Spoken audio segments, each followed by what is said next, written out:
Crônicas do Amanhecer, por Feijão Centro Espírita Allan Kardec de Balneário Gaivota, 26 de setembro de 2020. Setembro Amarelo. Campanha reforça a importância da prevenção ao suicídio.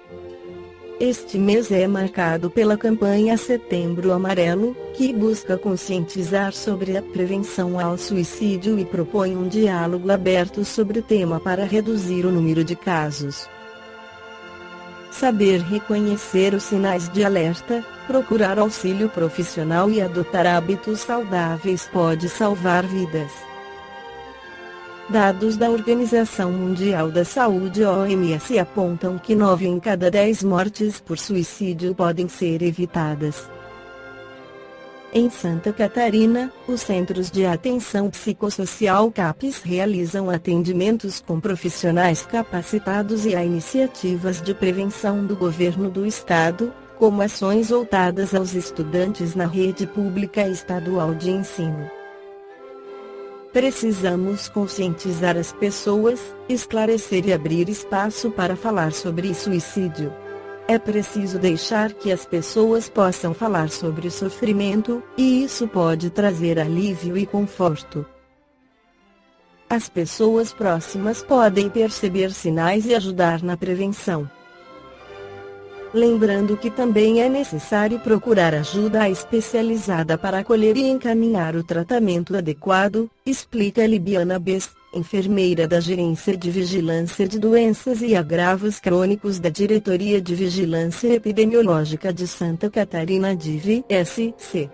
Alguns sinais podem servir de alerta à família e amigos: o isolamento, o abuso de álcool e outras drogas, mudanças bruscas de humor, a diminuição do autocuidado e até a automutilação. Esses sinais, especialmente quando se manifestam constantemente, requerem atenção especial, afirma Libiana. Até 25 de agosto deste ano, foram registradas 400 mortes por suicídio no estado, sendo o maior número de casos 78 entre 50 e 59 anos.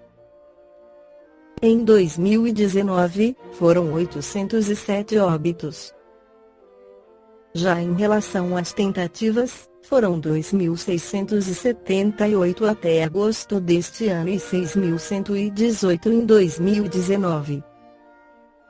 A faixa etária com maior número de tentativas é a de 20 a 29 anos, conforme informações do Sistema de Informação de Agravos de Notificação SINAM do Ministério da Saúde (MS).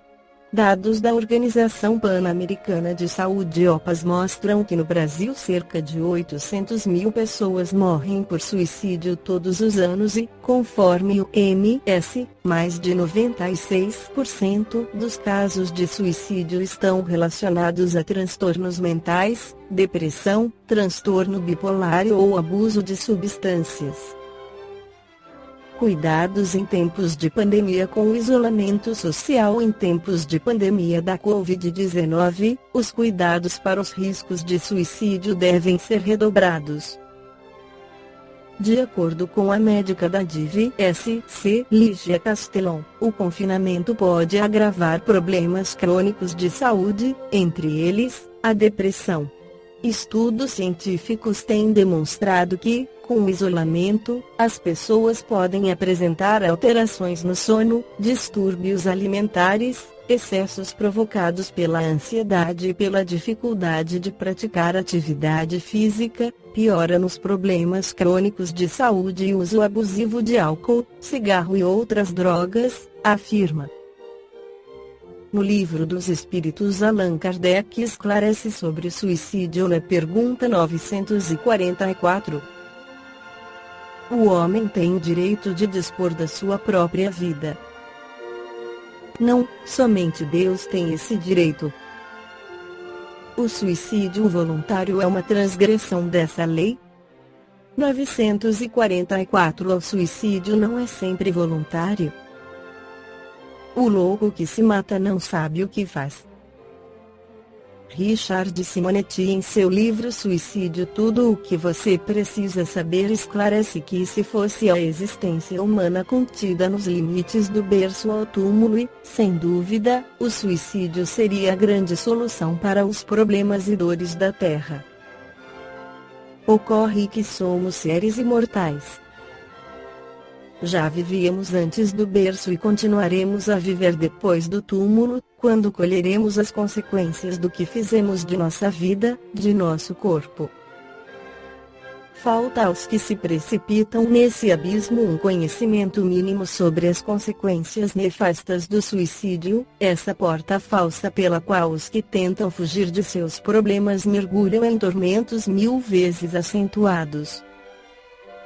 E exatamente o que o Espiritismo nos oferece, ao estabelecer contato entre a Terra e o além, convidando-nos a refletir sobre a experiência danosa dos suicidas, que afirmam, invariavelmente, em suas confidências se eu soubesse.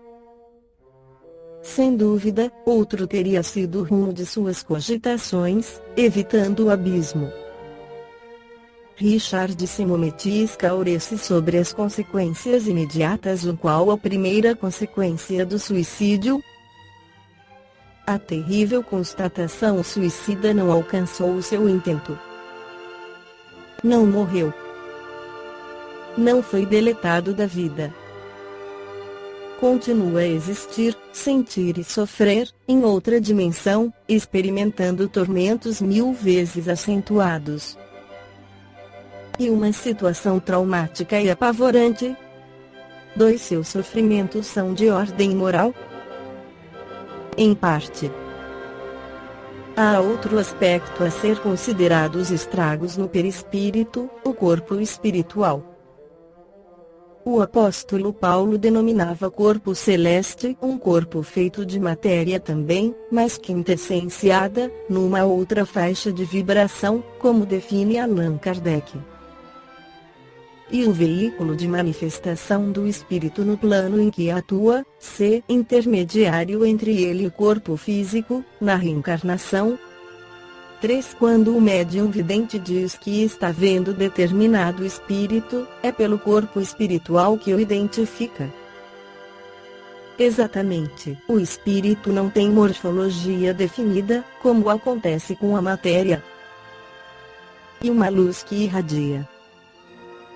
Diríamos, então, que o vidente vê determinado espírito em seu corpo espiritual, tanto quanto identificamos um ser humano pela forma física. 4. O que acontece com o perispírito no suicídio? Sendo um corpo sutil, que interage com nossos pensamentos e ações, afetado de forma dramática. Se alguém me der um tiro e eu vier a desencarnar, poderei experimentar algum trauma, mas sem danos perispirituais mais graves. Porém, se eu for o autor do disparo, buscando a morte, o perispírito será afetado e retomarei ao plano espiritual com um ferimento compatível com a área atingida no corpo físico. E muito comum o médium vidente observar suicidas com graves lesões no corpo espiritual, produzidas por instrumento cortante, revólver ou outro meio violento por eles usado. 5. Qualquer tipo de suicídio sempre afetará uma área correspondente no perispírito. Sim, com tormentos que se estenderão por longo tempo. Dizem os suicidas que se sentem como se aquele momento terrível de autoaniquilamento houvesse sido registrado por uma câmera em sua intimidade, a reproduzir sempre a mesma cena trágica. Imaginemos alguém a esfaquear-se. A diferença é que, enquanto encarnado, essa autoagressão termina com a morte, enquanto que na vida espiritual ela se reproduz, insistentemente, em sua mente, sem que o suicida se aniquile. 6. Digamos que a pessoa dê um tiro na cabeça, sentirá repercutir, indefinidamente, o som do tiro e o impacto do projétil furando a caixa craniana e dilacerando o cérebro. Um tormento indescritível, segundo o testemunho dos suicidas. Lembra a fantasia teológica das chamas do inferno, que queimam sem consumir? 7. Falando em chamas, e se a pessoa se matou pelo fogo, desintegrando o corpo? Vai sentir-se como alguém que sofreu queimaduras generalizadas. Experimentará dores acerbas e insuportável inquietação. E uma situação desesperadora, infinitamente pior do que aquela da qual, impensadamente, pretendeu fugir.